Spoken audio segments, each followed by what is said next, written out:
आज हम स्टार्ट करने लगे हैं सेकेंड मेथड एमएससी का। आज हम इस मेथड का ग्राफ डिस्कस करेंगे। ग्राफ कैसे बनता है इसका, और इसकी डेरिवेशन चेक करेंगे कि इसके ग्राफ से हम इसको ड्राइव कैसे कर सकते हैं, इसके फॉर्मूले को।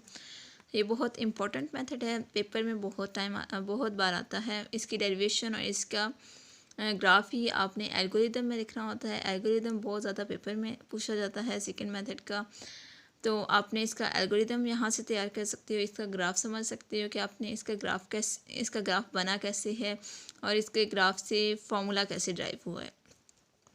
आपने फुल वीडियो देखनी है मेरे चैनल। और कोई भी आपके पास क्वेश्चन आ जाता है, कोई भी चीज़ समझ नहीं आती तो आप मुझसे पूछ सकते हैं। वीडियो को फुल देखिएगा। अगर आपको मेथड नहीं समझ आता तो आप मुझसे पूछ सकते हैं। और नेक्स्ट चीज़ के मेथड स्टार्ट करने से पहले मैं एक चीज़ आपको क्लियर करना चाहती हूँ कि प्लीज़ मेरे चैनल को सब्सक्राइब कीजिएगा, लाइक कीजिएगा और शेयर कीजिएगा। अब हम स्टार्ट लेते हैं न्यूटन-रॉफसन मेथड का ग्राफ। न्यूटन-रॉफसन मेथड का ग्राफ ड्रॉ करने से पहले मैं प्लेन ड्रॉ कर लेती हूँ, एक्स वाई प्लेन। आपके पास एक एक्स वाई प्लेन है।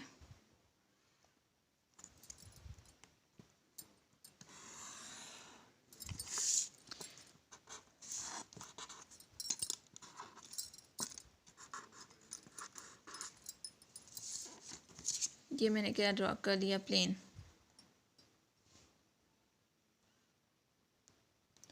प्लेन मैंने ड्रॉ कर लिया। अब इस प्लेन में मैं एक कर्व ड्रॉ करती हूँ कुछ इस तरह से। ये कर्व और जहाँ जिस पॉइंट पे एक्स एक्सिस को टच करती है उसको मैं नेम दे देती हूँ अल्फ़ा का।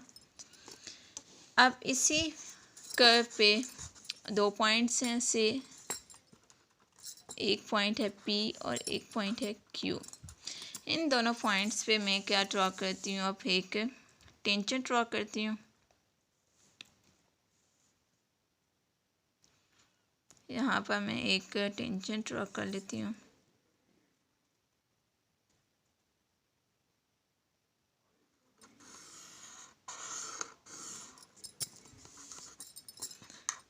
और यहाँ पर भी मैं एक टेंजेंट ड्रॉ कर लेती हूँ, टेंजेंट लाइन।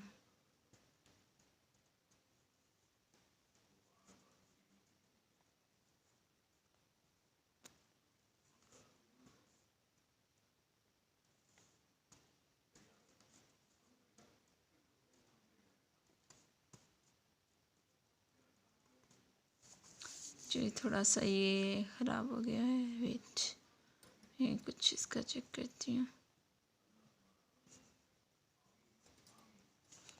थोड़ा सा कर्व मुझसे ऐसे मैं ड्रॉ कर लेती हूँ इसको। एक्चुअली यहाँ पर कुछ इस तरह से, और ये दूसरा पॉइंट में ड्रॉ कर लेती हूँ। दूसरा टेंजेंट यहाँ पर ड्रॉ कर लेते हैं।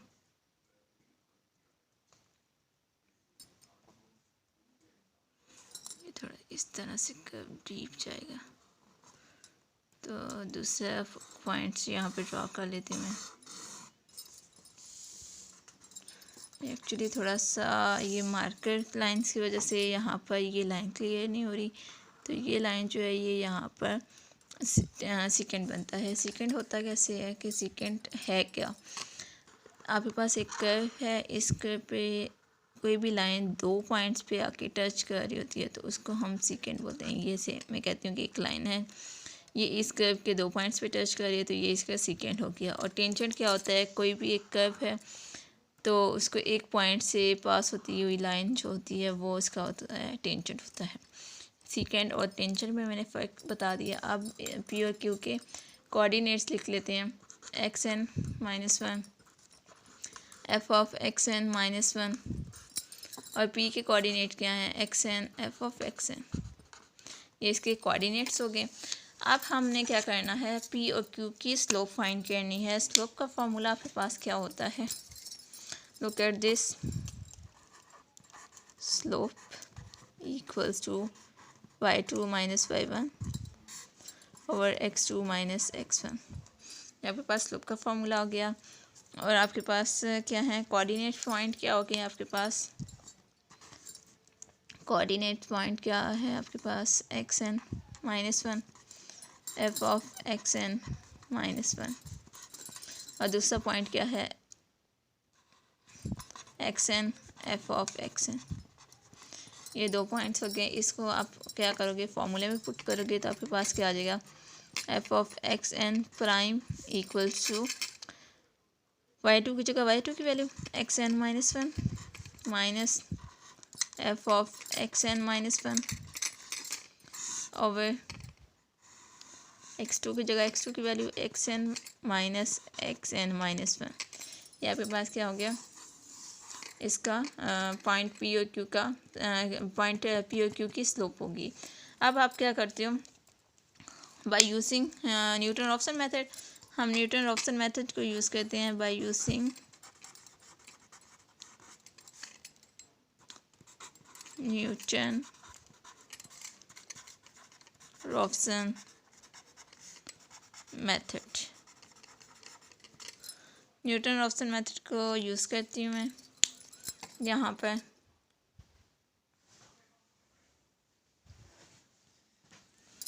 न्यूटन रॉफ्सन मेथड आपके पास क्या है, पिछले लेक्चर में मैंने बताया था न्यूटन रॉफ्सन मेथड की derivation, xn +1 equal to xn minus f of xn और f प्राइम ऑफ xn। और न्यूटन रॉफ्सन मेथड में आपके पास क्या है, f प्राइम ऑफ xn है, यहाँ पर भी f प्राइम ऑफ xn है। इसकी वैल्यू हम उठा के न्यूटन रॉफ्सन मेथड में पुट करेंगे, पुट करते हैं जी। xn +1 equals to xn minus f of xn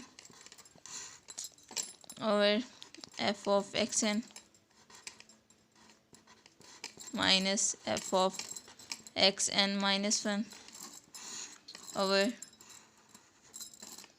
xn minus xn -1।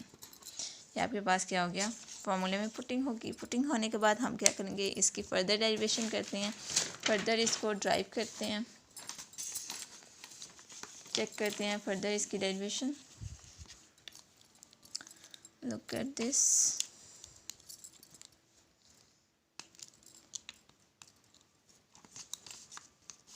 Further मैं इसकी डेरिवेशन करती हूँ।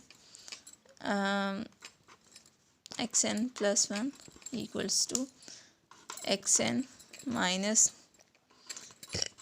f ऑफ xn इंटू, ये ऊपर जाके क्या हो जाएगा, मल्टीप्लाई हो जाएगा, xn minus xn -1 over xn minus f of xn -1। ये हो गया।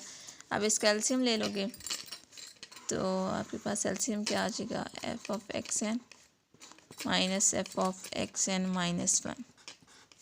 तो ऊपर क्या आ जाएगा, xn f of xn minus xn f of xn -1 minus xn f of xn minus minus plus, ये माइनस और ये माइनस प्लस हो जाएगा, xn -1 f ऑफ xn। ये आपके पास हो गया। अब यहाँ पर देखें xn f of xn plus का है और ये माइनस का है, तो ये दोनों कैंसिल हो जाएंगे। इस तरह से इन दोनों को कैंसिल कर दोगे तो पीछे आपके पास क्या बच जाएगा वो लिख लें। इसको मैं थोड़ा सा अरेंज कर लेती हूँ, ये प्लस वाली वैल्यू पहले लिख देती हूँ। तो xn -1 f ऑफ xn, ये माइनस वाली भी लिख देती हूँ, minus xn f of xn -1 over f of xn minus f of xn -1। और इस साइड पे आपके पास क्या है, xn +1 which is the your required second method. ये आपके पास क्या है, सेकेंड मेथड हो गया कंप्लीट। आपने क्या करना है, फुल वीडियो को चेक करना है और जो भी चीज़ समझ नहीं आती आपको तो आपने मुझसे लाजमी पूछना है, मैं आपको बता दूंगी। और अब हम करते हैं इसी का क्वेश्चन। न्यूटन रॉफसन मेथड का सेकेंड मेथड का क्वेश्चन। हमने क्या किया है, सेकेंड मेथड को ड्राइव किया है बाय यूजिंग न्यूटन रॉफसन मेथड। अब हमने क्या करना है, सेकेंड मेथड का हम एक्सरसाइज का एक क्वेश्चन उठा लेते हैं और इस क्वेश्चन को डिस्कस करते हैं कि हमने क्वेश्चन कैसे करना है। अब हम इसके क्वेश्चन पे जाते हैं। आपके पास अब एक क्वेश्चन है, find the positive root of the equation. आपके पास इक्वेशन क्या है, x cube minus x minus 10 equal to 0 by using second method. आपके पास क्या है, आपके पास जो इक्वेशन है, आप उस इक्वेशन को लेट कर लें कि f of x equal to x cube minus x minus 10। अब हमने क्या किया है, एक्स की वैल्यू को मैं लेट कर लेती हूँ। हमने यहाँ पर अपने पास से कोई भी वैल्यू ले लेनी है, लेकिन सेकेंड मेथड का एक रूल है कि आपने जो भी वैल्यू लेनी होती है उसमें डिफरेंस ज़्यादा होना चाहिए। जैसे कि बाइसेक्शन मेथड में आप लेते रहे हो तो उनमें डिफरेंस कम होता था, मीन्स कि आप पॉइंट्स वाली वैल्यू ले रहे होते थे, 0.2 0.3 0.4 इस तरह से। और इसी तरह से आपने एक और मेथड पढ़ा था रेगुलर फलसी, तो उसमें भी आप ज़्यादा वैल्यूज़ जो है वो पॉइंट्स वाली ले लेते थे। लेकिन न्यूटन रॉफसन मेथड में और सेकेंड मेथड में आपने क्या करना होता है, पॉइंट्स वाली वैल्यू ना लिया करें बल्कि फ़िक्स वैल्यू लिया करें। फ़िक्स वैल्यू लेने का क्या होता है, इससे नंबर ऑफ़ आइडेशन कम होती है और जो आपके पास रूट है वो ज़्यादा एक्यूरेट आ जाता है, मीन्स कि एडिशन कम होती हैं। एडिशन कम होने की वजह से आपका टाइम जो है वो बच जाता है, क्योंकि आपने टाइम बचाना होता है। क्योंकि पेपर में इतना टाइम नहीं होता कि आप जो है वो इतनी लेंथी एडिशंस करो, इसलिए आप फ़िक्स पॉइंट लेके चलोगे, फ़िक्स नंबर लेके चलोगे। जैसे मैंने 2 और 3 लिया है, इस तरह के नंबर लेके चलोगे तो आपके पास क्वेश्चन जो है वो कम एडिशन में सॉल्व हो जाएगा। अब हम स्टार्ट लेते हैं इस क्वेश्चन का, कि इस क्वेश्चन में हमने कैसे जो है वो हमने इंटरवल बनाया है। इंटरवल चेक करते हैं। तो हमने वैल्यू ले ली है, हमारे पास क्या है, एक्स की वैल्यू क्या है 2 ली है, तो एफ ऑफ एक्स में इसके फंक्शन में हमने 2 पुट किया तो -4 आ गया। जब हम 3 पुट करेंगे तो 14 आ जाएगा। आप कैलकुलेटर पे चेक कर सकते हैं, -4 और 14 ही आएगा। तो रूट कहाँ पे लाई करेगा, 2 और 3 के मिड में, क्योंकि एक पॉजिटिव वैल्यू और एक नेगेटिव वैल्यू है। हमेशा हमने एक नेगेटिव और एक पॉजिटिव वैल्यू लेनी होती है, जो कि हमें इंटरवल बनाना होता है। तो इंटरवल हमारे पास क्या आ गया है, 2 नेगेटिव हो गया और 3 क्या हो गया, पॉजिटिव हो गया। ये हमारे पास इंटरवल इस तरह से बन जाता है। अब हमारे पास क्या है, x0 और x1 हमने ले लिया। x0 क्या है 2 है और x1 क्या है 3 है। तो इनके फंक्शन में वैल्यू पुट करने से हमारे पास -4 और 14 आ गया। अब हमारे पास सेकेंड मेथड आ जाता है। सेकेंड मेथड हमने ये पूरा लिख लिया, xn +1 equal to xn -1 f of xn minus f of xn f of xn -1 over f of xn minus f of xn -1। हमने सेकेंड मेथड लिख लिया। अब हम क्या करते हैं, पुट करते हैं। अब सेकेंड मेथड में हमेशा जो हमारे पास फर्स्ट आइडेशन होगी, ये हमारे पास फर्स्ट आइडेशन है, ठीक है, फर्स्ट एडिशन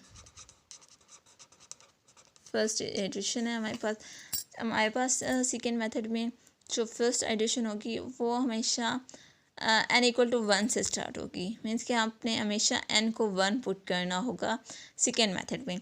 अब हमने 1 पुट कर दिया तो आपके पास क्या आ गया, देखिए जी, x2 इधर हो गया, x0 और x1 में वैल्यूज़ आ गई, क्योंकि आपके पास x0 और x1 ऑलरेडी है, तो x2 को आपको चाहिए होता है नेक्स्ट, तो इसलिए आप n क्या पुट करते हो, 1 आप पुट करते हो 1। अगर आप 0 पुट करो तो आपके पास फिर कुछ भी नहीं आएगा, 0 से आपका ये क्वेश्चन नहीं सॉल्व होगा, ठीक है। इसलिए आपने याद रखना है, सेकेंड मेथड में आपने क्या लेना है, n को 1 लेना है। अब नेक्स्ट लेके चलते हैं, n0 की जगह n0 की वैल्यू, एफ ऑफ x1 की जगह एफ ऑफ x1 की वैल्यू। इस तरह से आपने वैल्यूज़ पुट किए हैं। वैल्यूज़ पुट करने के बाद आपके पास आंसर जो आ गया वो नेगेटिव आ गया है। अब इसी आंसर को आप नेक्स्ट कंटिन्यू करोगे। यहाँ पर आपके पास बाइसेक्शन मेथड नहीं है। बाइसेक्शन मेथड में आप क्या करते थे, इंटरवल को चेंज करते थे, लेकिन यहाँ पर आपने इंटरवल को चेंज नहीं करना, बल्कि उसी फंक्शन जो भी आपके पास वैल्यू आई है उसको नेक्स्ट आपने प्रोसीड करना है, मीन्स कि उसी को लेके चलना है। जैसे यहाँ पर आपके पास सेकेंड आइडेशन में आप n क्या पुट करोगे, 2 पुट करोगे, तो x3 हो जाएगा x1 एफ ऑफ x2, तो x2 की जो वैल्यू होगी वो यहाँ पर पुट हो जाएगी एफ ऑफ x2 की, और x2 आपके पास क्या आया था 2.222, तो ये आपने यहाँ पे पुट कर दिया। देखें ये इसकी वैल्यू होगी -1.2486 और x2 भी यहाँ पर आपने पुट कर दिया और f ऑफ x1 यहाँ पर क्या आ गया 14 आ गया और x आपके पास पिछले वाला 3 था, वही आपने पुट किया। पुट करने के बाद कैलकुलेटर पे सिंपल कैलकुलेशन करेंगे तो आपके पास आंसर आ जाएगा f ऑफ x3 आपके पास क्या आ गया -0.3413 और x3 आपके पास क्या है 2.2859। यहाँ पे पास x3 और f ऑफ x3 आ गया। अब नेक्स्ट आप एडिशन जब करोगे तो आपने क्या पुट करना है, n = 3 पुट करना है। सेम काम यहाँ पर भी करना है, सेम काम करेंगे, कैलकुलेटर पे कैलकुलेट करेंगे तो आपके पास वैल्यू आ जाएगी। वैल्यू आपके पास क्या आ गई, x4 आपके पास क्या आ गया 2.3099 और x4 क्या आ गया इसी का फंक्शन में वैल्यू जब आपने पुट की तो वैल्यू क्या आ गई 0.0149। नेक्स्ट एडिशन करोगे तो n = 4 पुट करोगे। अब आपने क्या करना है, इसकी एडिशन कब तक अपनी कंटिन्यू रखनी है। इसका भी सेम है, मैं आपको ये बात बहुत अच्छी तरह से बता दूं। जैसे आप पिछले मेथड में करते रहे हो कि जब आपके पास x की वैल्यू रिपीट होना शुरू हो जाए तब आप इस क्वेश्चन को स्टॉप कर सकते हो, या आपके पास पॉइंट के पास 3 से 4 ज़ीरो आने शुरू हो जाते हैं तब आप उसको स्टॉप कर देते हो और जो x की वैल्यू वहाँ पर होती है वही आपका रूट होता है। जैसे यहाँ पर देखें x की वैल्यू क्या आ गई 2.3089 और फंक्शन की वैल्यू ये आ गई। जहाँ अगर फंक्शन की वैल्यू में 4 ज़ीरो हों तो आप उसी को इस वैल्यू को रूट मान लेते, या फिर नेक्स्ट एडिशन आपने की तो नेक्स्ट आपके पास क्या गया 2.3089। देखें यहाँ पर और यहाँ पर सेम x5 और x6 सेम आ गए, तो सेम आने की वजह से हमने क्या कर दिया, इसी को रूट मान लिया है। जो x की वैल्यू होती है वो रूट होता है और आप जब ज़ीरो चेक करते हो तो फंक्शन की वैल्यू पे चेक कर रहे होते हो। ठीक है, आपको एक बार फिर अगेन रिपीट कर दूँ मैं कि आपके पास जो x की वैल्यू होती है वो क्या होता है, रूट होता है और फंक्शन की वैल्यू क्या होती है, फंक्शन की वैल्यू से आप चेक करते हो कि ज़ीरो कितने टाइम रिपीट हो रहा है।